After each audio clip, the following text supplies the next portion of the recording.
Bien entendu, quand on œuvre dans le domaine des affaires et qu'on a une entreprise qui rayonne, les offres pour œuvrer dans des fondations ou aider des organismes sont multiples. Malheureusement, il vient un temps où on doit choisir nos implications pour être certain de bien faire les choses. Lorsque Marc m'a appelé il y a de cela 1 an pour m'offrir l'opportunité d'œuvrer dans sa fondation, la réflexion n'a pas été nécessairement très longue. Et ça pour quelques raisons. La première, bien entendu, le lien d'amitié qui nous unit, Marc et moi, qui est venu indirectement par nos conjoints, mais maintenant qui est bien soudé.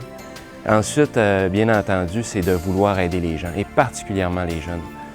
Chez nous, entre autres, dans notre entreprise, c'est une mission qu'on s'est donnée, que ce soit par le sport, que ce soit par des aides de gens défavorisés. Aider les jeunes est une priorité chez nous.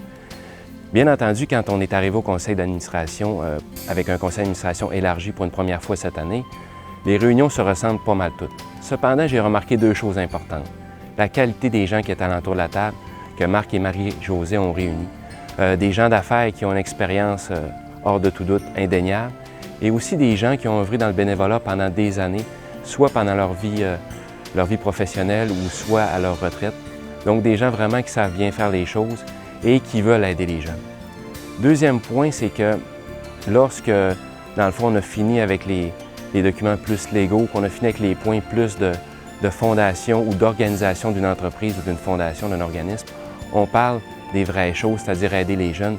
Et lorsque le comité des œuvres, qui est composé de 4 membres du conseil d'administration, vient nous présenter les jeunes qu'ils aident, on se rend vraiment compte comment on fait pour aider les gens.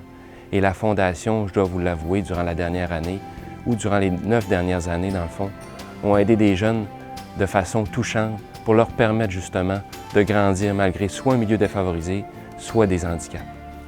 Donc, comme je vous dis, c'est un privilège d'être là, un privilège d'œuvrer dans la Fondation.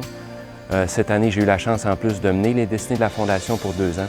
Donc, c'est un privilège et je suis certain avec le groupe de gens dont on est membre au niveau de la Fondation, l'avenir est assuré et on va essayer d'assurer justement cette pérennité-là, pas juste pour les 2 prochaines années, mais pour les années à venir.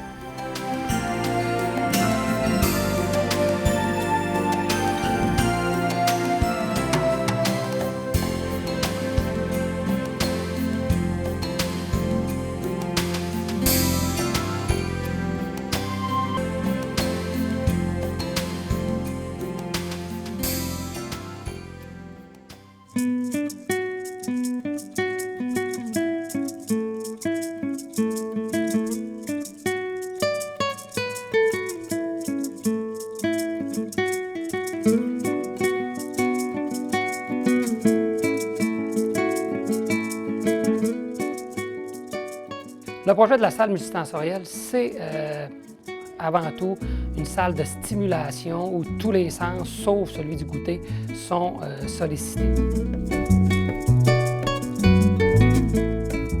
C'est un projet qu'on caressait depuis 3 ou 4 ans. Cette année, toutes les pièces du casse-tête sont tombées ensemble. Le fait que la Fondation ait accepté notre demande, ça nous a permis de réaliser le projet dans son ensemble.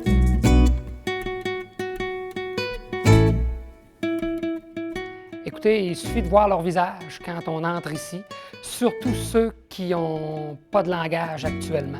Il suffit de regarder leurs yeux pour voir, ils pourraient parler beaucoup de cette façon.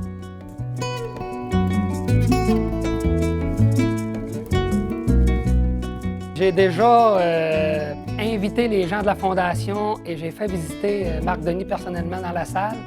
Je pense qu'il a été impressionné. Je ne suis pas sûr qu'il s'attendait à voir une salle si accueillante avec autant de stimuli dans un si petit local. Pour moi, c'est la façon, ça a été la meilleure façon de leur dire merci, qu'ils puissent voir les yeux des enfants, comment les enfants se comportaient là-dedans. Alors, ça a été pour moi la meilleure façon de leur dire merci.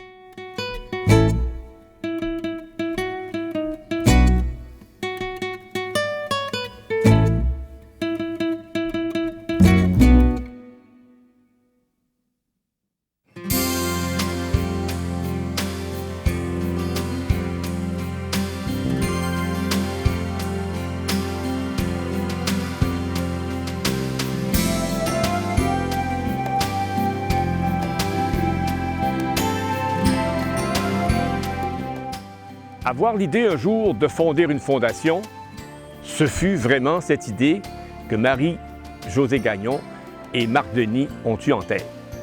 Voyant en quelque sorte le bien-être que tous les enfants pouvaient nécessairement recevoir et de qui ils fait profiter, ils ont pensé que certains enfants dans notre société n'avaient pas tous ces avantages.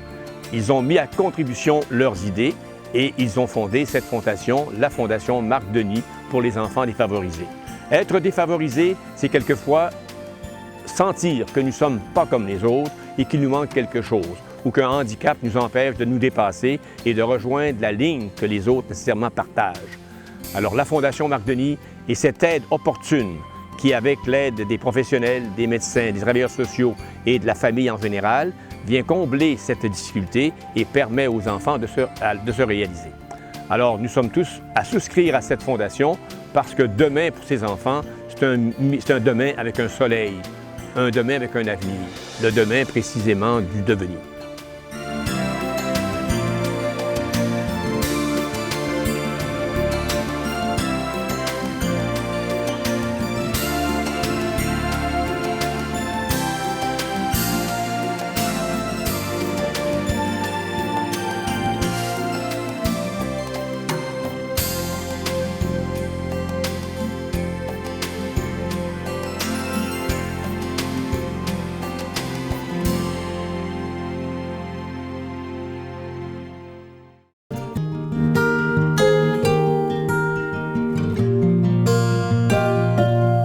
Moi, j'ai la grand-mère des jumeaux. J'ai les ai chez nous depuis l'âge de 6 mois. Les palettes, là, étaient vraiment avancées par en avant. Puis Emmanuel, lui, il se faisait agacer à l'école pour ça. Puis moi, j'ai aussi avec l'intervenant du CLSC. Bon, moi, ils ont fourni beaucoup parce que moi, j'aurais pas eu les moyens, puis mon mari a payé tout ça, là, parce que ça a coûté assez cher. Vous êtes super, tout le monde est super. Je suis contente de ce que vous faites. Pour les jeunes, là, surtout ceux-là qui n'ont pas le moyen. Là. Merci à la Fondation Marc Denis pour avoir fourni pour les enfants. Ça nous a aidé beaucoup.